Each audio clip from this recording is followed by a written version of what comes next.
Bonjour, aujourd'hui je vais vous faire voir le logiciel gratuit qui permet d'installer facilement des drivers. Snappy Driver Installer, SDI. Je vous ai déjà fait voir Cloud Driver, mais Cloud Driver avait des limitations. Mais déjà c'était du online, ça veut dire qu'il fallait avoir internet, sinon ça ne marchait pas. Et il téléchargeait le driver, mais il fallait l'installer soi-même. C'est-à-dire il mettait tout dans un répertoire, les zips, tout ça, il fallait décompresser, lancer le .exe, tout ça. Mais avant tout, je tiens à vous remercier puisque la chaîne vient de dépasser les 1000 abonnés. Qu'est-ce que permet 1000 abonnés? C'est d'activer la monétisation pour pouvoir désactiver les publicités sur les vidéos. Sans doute elles ne sont pas monétisées quand elles désactivent la publicité, mais je me dis, je n'aime pas la publicité, pourquoi les autres auraient des publicités sur mes propres vidéos? Donc je désactive toutes les publicités sur les vidéos. Je dis ça, c'est théorique, j'espère que ça marche, parce que je l'ai fait sur toutes les vidéos, mais je sais, vous me direz si ça a marché. Donc, Snappy Driver Installer, c'est quoi? C'est un logiciel à assister qui permet d'installer très facilement des drivers. Vous allez voir, c'est largement au-dessus de la dernière de Cloud Driver. Donc, il permet d'installer très facilement les drivers, ça c'est logique. Et, regardez un détail, le Windows 2000 XP Vista 7, 8, 8.1, 10, 11. Oui, il permet d'installer des drivers automatiquement sur ces vieux systèmes d'exploitation. Le gros avantage, c'est que sur Windows XP, par exemple, que j'ai sur mon Pentium 4 pour jouer à des vieux jeux, Windows XP, quand on va dans Windows Update il est mort, il ne marche plus. Donc les drivers, ils ne peuvent pas s'installer avec Windows automatiquement. Donc Snappy Driver vient en aide. Et là, il a deux avantages. Vous allez voir. Vous allez sur télécharger, et là, il y a deux versions. Une version online, ça veut dire qu'il faut Internet, 5 mégas, toute petite. Mais vous allez voir qu'en la lançant, elle va nous demander des petites questions qui permet par exemple d'avoir en interne les drivers réseau. Pourquoi? Parce que si vous installez un PC tout neuf, vous avez un PC portable que vous venez de recevoir, vous réinstallez Windows, super. Le truc, c'est que pas de RJ45 dessus et le driver Wi-Fi ne marchera pas parce que Windows n'est pas à jour, donc il n'a pas les drivers. Windows 10 ou 11 n'est pas à jour. Il n'a pas les drivers Wi-Fi, vous ne pouvez pas aller sur Internet. Vous faites comment? Normalement, vous allez sur le site du constructeur, télécharger les drivers, machin, un driver obsolète à 3/4 du temps. Bref, là, vous mettez le logiciel sur une clé USB et on peut y dire d'avoir en interne la base de données de tous les drivers réseau. Au moins les drivers réseau, le reste c'est moins important. Donc deux versions, une version light que je vais vous faire voir de suite, ainsi qu'une version full que je vais vous faire voir aussi. La version full, à noter que c'est un torrent, donc il faut la télécharger puis à torrent. Gros avantage, leur serveur n'est pas très rapide, leur serveur, si je vous rappelle, c'est un truc bénévole, leur serveur ne doit être pas super bien dimensionné. La version torrent, je l'ai téléchargée, 41 Go ça fait, c'est monstrueux, même s'il marque 35 Go, c'est la version 1.23.9 je présume. 40 Go ça fait, et les 40 Go, j'ai mis moins d'une heure en torrent.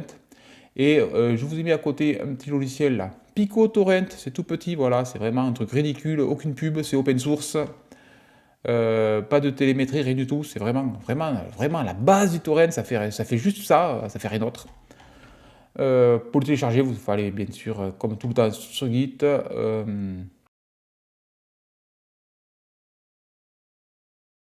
voilà, download sur Windows, c'est tout en bas, je suis en train de chercher ça. Vous allez sur download sur Windows et hop, et là, c'est la dernière version, tout en bas, là, vous téléchargez ce .exe, c'est tout petit, franchement, super logiciel. Revenons à Snappy. Snappy donc, la version light, 5 mégas, elle est là, hop. Vous téléchargez un zip, vous décompressez le zip, vous le mettez par exemple dans une clé USB. Pourquoi la clé USB? Vous allez voir de suite. Je lance la version 64 bits. Bien entendu, si vous avez un PC du 32 bits, comme un vieux Windows XP, il faut lancer celui-là. Hop, 64 bits. Les droits administrateurs, bien entendu. Voilà, Snappy. Il est en français. Oui, le site est en anglais, mais le driver est en français, à multilangue, traduit. Vous voyez qu'il y a un petit peu de problème d'affichage parce que là, je dis, c'est pas fait par une entreprise derrière. Donc là, il te propose trois choix. Le premier choix, télécharger tous les pilotes, ça veut dire les 41 Go. Ne le faites pas à partir de là parce que les serveurs sont très lents et ça vous allez prendre des plombes. D'ailleurs, je précise que ça prend des plombes. Un gros téléchargement qui vous dérobe un peu. Voilà, ça va prendre des heures, vous voyez. Alors qu'en torrent, si vous avez la fibre, ça prendra vraiment pas longtemps. Mais là, voilà, le deuxième plan est beaucoup plus intéressant. Télécharger uniquement les drivers réseau, c'est-à-dire qu'il va récupérer le pack de drivers uniquement pour le réseau, c'est-à-dire environ 1 giga, un truc comme ça. Et qui vous permettra, avec votre petite clé USB, d'aller sur votre PC qui n'a pas le réseau, vous mettez la clé USB, vous installez le driver réseau, et quand Internet fonctionne, le logiciel Snappy va marcher complètement et détectera tous les autres drivers en ligne et permettra de les installer très facilement. Et le troisième cas, c'est télécharger les index. Mon PC actuellement, il a le driver Microsoft, puisqu'il est sous Windows 11, donc le driver réseau Microsoft, il fonctionne. Et j'ai accès à Internet, donc je vais faire télécharger uniquement les index. Vous allez voir, c'est pas très rapide. Les index sont 18 Go, il va mettre un peu de temps pour le télécharger. Donc imaginez les 40 Go. Voilà, il télécharge. Hop, c'est téléchargé. Il fait ça tout seul, très bien. Il nous dit que c'est voilà, c'est fait sur le temps libre, c'est un logiciel gratuit. Il y a 64 pattes de pilote, on s'en fout. Et il m'a détecté là-haut, information système, Windows 10 ou 11, 64 bits, ma B550 Elite V2 bien entendu. Il me propose de faire créer un point de restauration, c'est très important un point de restauration, ça prend quelques secondes à créer.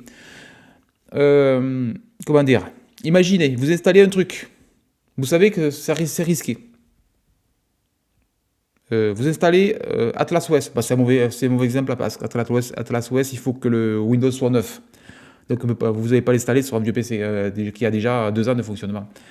Mais vous installez un driver, voilà, imaginons, mon driver réseau là. Le driver réseau va me péter mon internet pour une raison ou une autre, on ne sait jamais. Avoir créé le point de restauration permettra de revenir très facilement en arrière sur ce point de restauration et on reviendra dans l'état précédent où a été créé le point de restauration. Donc on reviendra en état juste avant d'avoir installé mon driver réseau. Et ça permettra de récupérer le PC. Le point de restauration est donc très important et ça prend quelques secondes. Donc là, il me propose 3 drivers.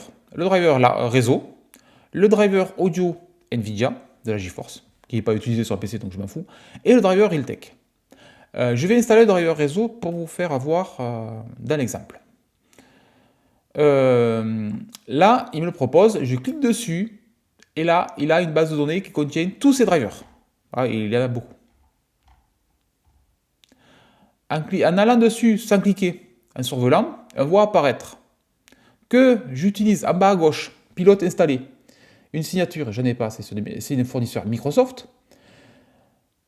La version est là 1.0.0.14. Oui, Microsoft a ce driver pour ma carte réseau Realtek 8025B, qui est un driver 2,5 gigabits. Donc.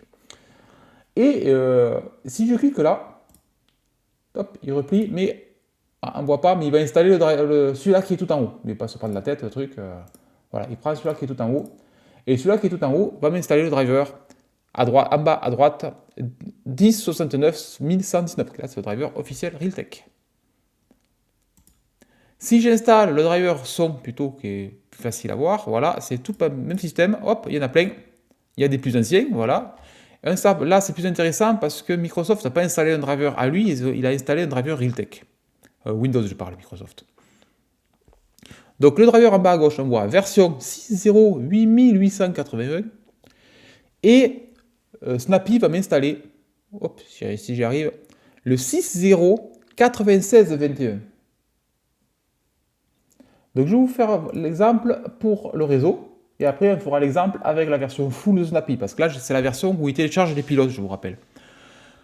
Si vous avez téléchargé tous les drivers réseau, bien entendu, il ne va pas télécharger le driver à ce moment-là, puisque le driver réseau, il aura déjà. Quel est l'intérêt donc de télécharger le driver réseau? Il télécharge le réseau, on installe le réseau, on a Internet, on peut télécharger les autres drivers via Internet. Voilà, là je suis en version offline, donc il va télécharger la version online, je veux dire. Donc il va télécharger le réseau. Je fais installer, il va me créer un point de restauration. Bon, déjà, il va me télécharger mon driver en premier, il le fait là, marque là, 40 mégas. Vous allez voir, c'est pas super rapide. C'est pour ça que la version 40 Go depuis le soft est mauvaise. Voilà, il me crée mon point de restauration, là, il est téléchargé driver. Et voilà, le gros avantage par rapport à la version de Cloud Driver que je vous ai fait voir. Il installe automatiquement le driver. Et oui, je vais perdre le réseau, je pense, mais c'est pas grave. Il installe automatiquement le driver. Alors que Cloud Driver, il installait les logiciels d'installation. Ça veut dire qu'il fallait nous-mêmes installer le driver. Là, il le fait tout seul. Et ça, c'est le gros avantage de ce logiciel. Et voilà, installé avec succès. Soit il va faire ça, installer avec succès, soit il faut redémarrer pour que ça soit installé. Là, c'est pas vert, c'est orange, un truc comme ça, c'est pas la même couleur en fait. Donc après installer le driver, il suffit de redémarrer, bien entendu. Et il m'a bien installé mon driver, voilà, est-ce que le net est revenu? Le net est revenu. Et je suis maintenant en bas à gauche, 10.69.1119, donc j'ai bien la dernière version. Je vais vous faire voir la version complète à quoi elle ressemble, donc je quitte ça. Voilà la version complète, ben, c'est la même. À la différence près, c'est que si je fais bouton droit, propriété, j'ai 40,7 Go, vous voyez. Le truc intéressant, c'est que dans les drivers, ils sont là les drivers. Vous voyez les drivers? Si je prends les cartes son qui sont là, le fichier fait 1,5 gigaoctets. Je double-clique et on s'aperçoit qu'ils sont compressés. Oups, si vous voyez, vous n'allez pas voir. Ils font 7 Go, 6 Go, 5,6 Go les drivers sont. Donc le logiciel est très bon, est très fort parce qu'il va pas, il aurait pu dézipper tout l'ensemble de ce zip là, de 6 Go là. Mais non, il va télécharger dans l'archive compressée en 7-zip.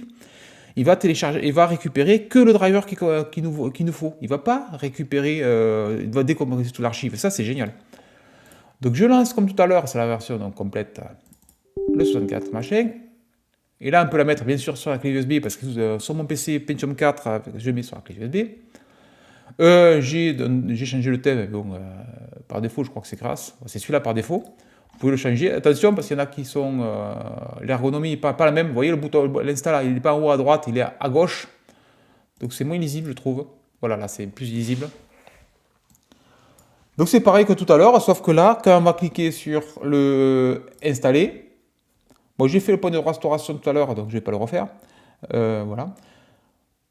Ça veut dire que si je reviens en arrière sur le snapshot de restauration, je vais revenir avant le driver réseau, puisque je l'ai fait pour le driver réseau, le snapshot. Oui, donc c'est important de le faire, le point de restauration. Donc là, je vais installer ce truc, le driver audio. Donc on va passer de la version 6.0.8881, qui a été installée automatiquement par Windows, à la version 6.0.96.21. Vous noterez que le driver de Magiforce est à jour puisqu'il ne me l'a pas proposé. Par contre, je suis en train de calculer, actualiser la liste des pilotes.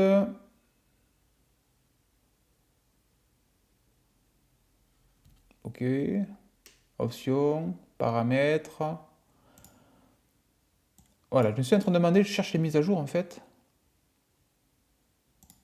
Mise à jour. Ok, il fait les mises à jour par torrent, ça c'est pas mal.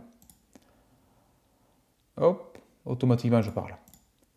Ah, donc peut-être qu'ils ne téléchargent pas sur les serveurs les drivers. Bonne question. Est-ce que c'est des torrents? Je ne sais pas. Alors là, ben, je vois ça. Ben, donc j'ai peut-être dit une connerie donc, tout à l'heure. C'est possible.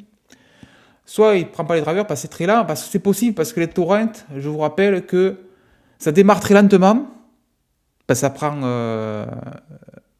une seule connexion au début. Et après, ça accélère. Plus il y a plus il y a de connexions distantes sur des autres PC, plus ça va vite. C'est l'avantage du torrent. Voilà, c'est les peer-to-peer le truc. Donc au début, c'est peut-être pour ça que c'est très lent et que ça accélère ensuite. Donc j'ai peut-être dit une connerie, donc vous pouvez télécharger directement depuis à la version light sans prendre tout le pack complet. Bref. Par contre, comme je l'ai installé hier par mon Windows XP parce que j'avais cassé mon driver au son, j'avais plus de son sur le PC, sous le Windows XP. C'est pour ça que j'ai récupéré le pack complet. Et le problème, c'est que j'ai jamais vu encore de mise à jour des drivers. Donc je ne sais pas comment ça se produit, comment ça se marche. Donc ça, il faudra voir. Je parle si un driver Nvidia sort, par exemple. Bon, bref, pensons. Et je vais faire installer mon driver son. Normalement, je ne vais pas perdre le micro, puisque le micro, c'est mon micro Elgato qui a sa propre carte son en interne. Donc même s'il m'installe un driver son pour mon PC, ça ne devrait pas gêner le micro. J'espère. Donc je fais installer, et là, vous allez voir, il ne va pas télécharger le driver, puisqu'il va, hop, il installe direct, vous voyez, parce qu'il a déjà installé, il a déjà en mémoire. Voilà, il installe le driver, donc sans problème. Je clique là pour le cacher, et il ne me reste plus qu'un driver. Voilà. Donc vous voyez, ce soft, il est vraiment super pratique pour installer le driver facilement. Franchement, je ne vais plus utiliser Driver Cloud, mais je vais penser utiliser maintenant Snappy Driver Installer. Même en version light, il suffit d'avoir le net, ou vous pouvez, comme je vous disais, vous prenez la version avec réseau intégré. Donc, contrairement à ce que je disais, je pense qu'il télécharge en torrent, que les drivers, quoi qu'il arrive. Mais voilà, donc par rapport à Cloud Driver, c'est qu'il installe automatiquement et ça marche très très bien, vous voyez. Et surtout, ça peut marcher hors ligne si vous avez téléchargé Driver. Alors que Cloud Driver, il faut un PC récent sous Windows 10, et en bonus, il faut obligatoirement avoir Internet. Et en plus, il n'installe pas tout automatiquement, il les télécharge juste. Donc là, franchement, le driver, c'est vraiment bien foutu, Snappy Driver Installer SDI. Et comme je vous disais, il marche parfaitement sous Windows XP. Donc je vous ferai une présentation de mon PC sous Windows XP dans une prochaine vidéo. Et j'utiliserai Snappy Driver Installer pour installer les drivers. Je vous ferai voir comme ça marche très bien. Donc j'installerai un Windows XP tout neuf pour vous faire voir. Donc j'espère que cette vidéo sur Snappy Driver Installer vous a plu. Et à bientôt.